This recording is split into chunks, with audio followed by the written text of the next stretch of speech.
সকালবেলা ঘুম থেকে উঠে কি করলাম তা তোমাদেরকে তো ব্লগের মাধ্যমে শেয়ারই করলাম। পরে দুপুরের রান্নার তো আয়োজন করতে হবে, তাই না? ঘরে দেখছি আদা নাই, তো কিছু টাকা নিয়ে বেরিয়ে পড়লাম। আদা আনতে যেয়ে দেখি আমার প্রিয় সজনা ডাঁটা দেখা পেলাম, খুবই কম দেখতে পাই, তো অল্প কিছু তরকারিও সাথে কিনে ফেললাম।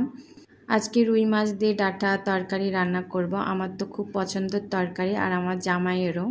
এভাবে তরকারি রান্না করলে মাছের স্বাদটা দ্বিগুণ বেড়ে যায়, আর সবজির চাহিদা মাছের চাহিদা দুইটাই ফিল আপ হয়ে যায়। আর এভাবে মাছ রান্না করলে আমার জামাই তো অনেক পছন্দ করে, যেহেতু আজ বাসায় আছে তার পছন্দ মতো রান্না শুরু করে দিয়েছি। চুলায় রান্না বসিয়ে দিয়ে এখানে মোছামুছির কাজ শুরু করে দিয়েছি, কারণ এগুলোতে আমার ছেলে খুবই নোংরা করে রাখছিল। পরে এগুলো মোছামুছির কাজ শেষ করলাম, তারপরে ভাবলাম যে ফ্লোরটাও মুছে নিই, কারণ নোংরা হয়েছে আর আমি একদিন পর পর মেঝে মুছি আর কি।